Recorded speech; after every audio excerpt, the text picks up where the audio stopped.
Dragon Link accelerates through the metagame competition, and this is also going to have one of the most tacked out Kashtira decks that I've seen to date.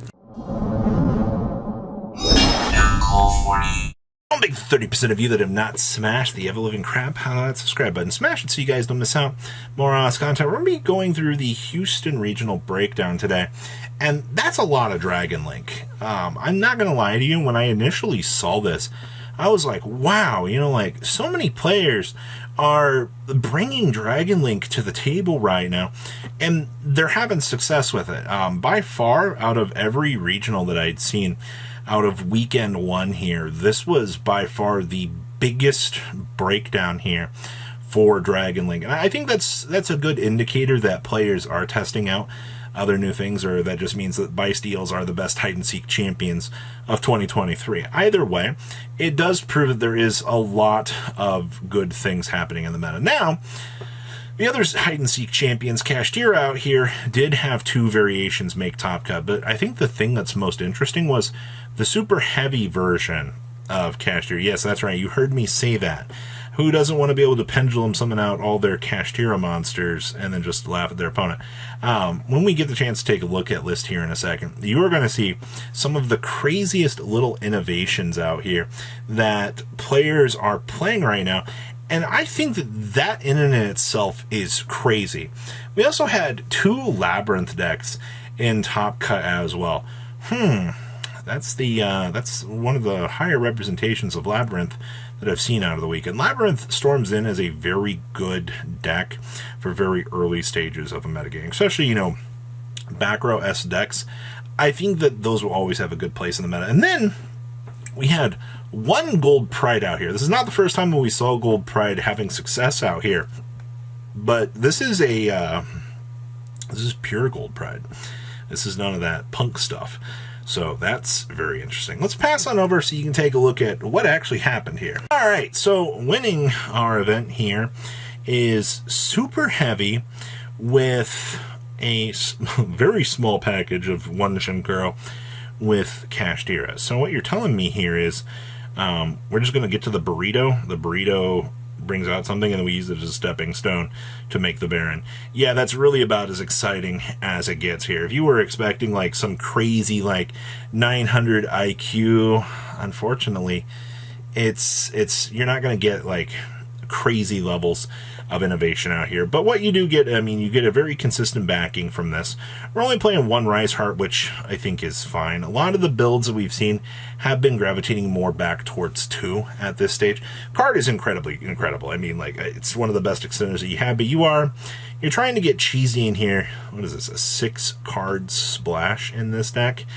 With the Prodigy, the Big Benki, and all of this, just to make sure that you can go ahead and, you know, establish the Baron. But once again, it's the little innovations like this that I think can keep the game interesting, even though I think Kashtira, it looks like it's one of the most boring decks in the game, but that's fine. You know, don't be taken back by good control decks. Well, I mean, technically this is a control deck. Obviously, you have good value cards here.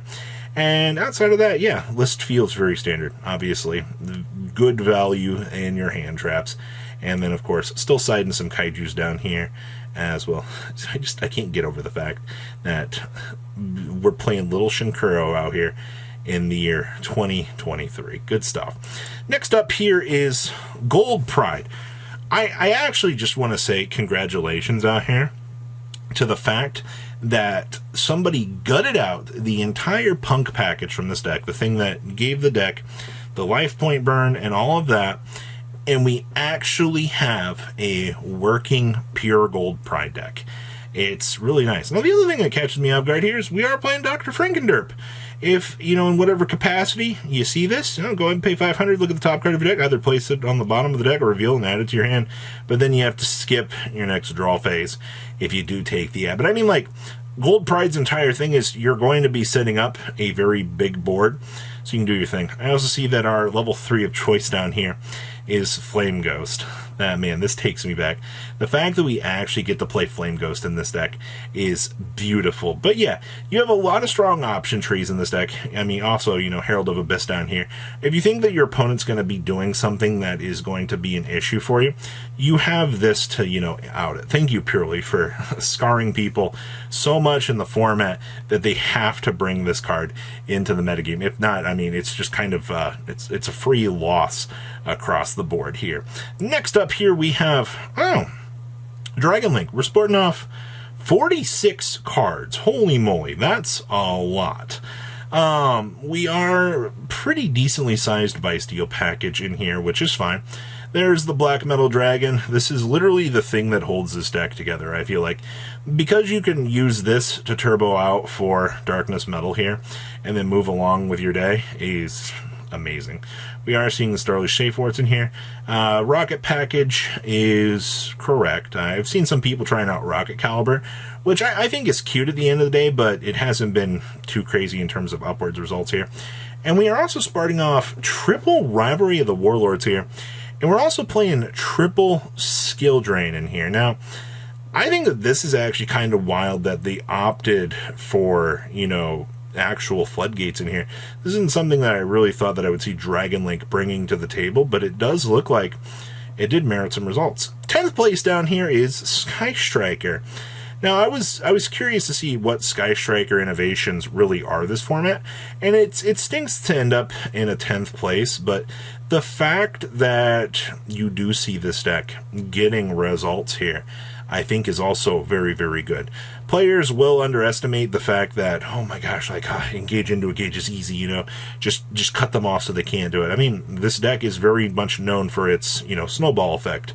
Also, I mean, it's a going second monster when it needs to be. All right.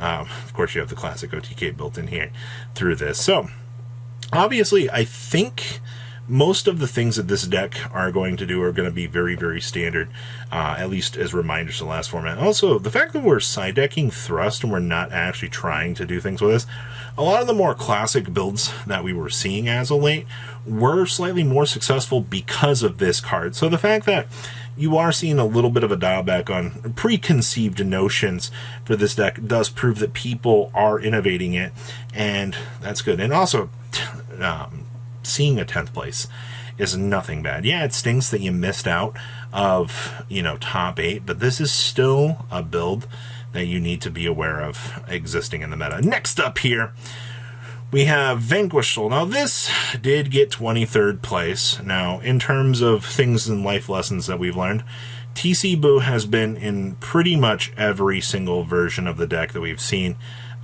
making its way into the top cut. Like, the card is just classically that good. Also, the fact that this build opted to not main it is interesting. They did choose to go with Regulus, though.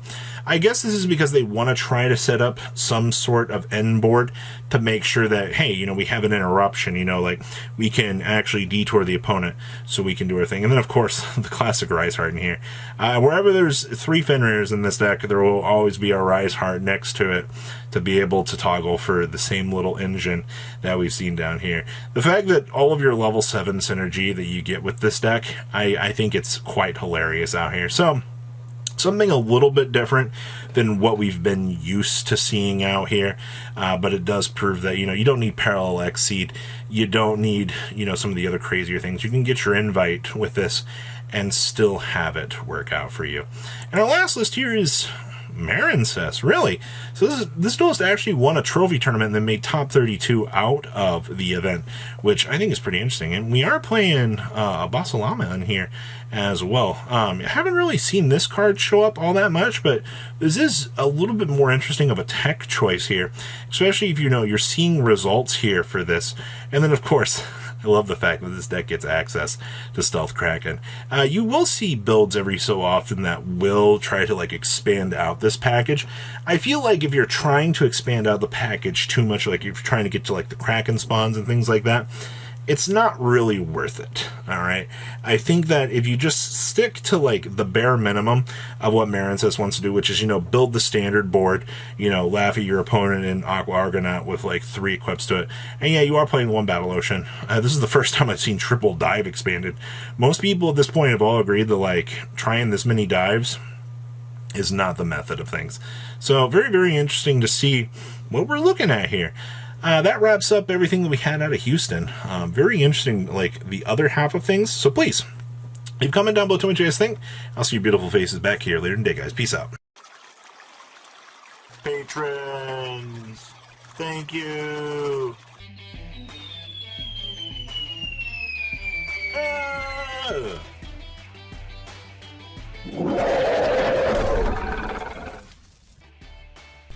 Thank you so much for watching. Check out these other videos.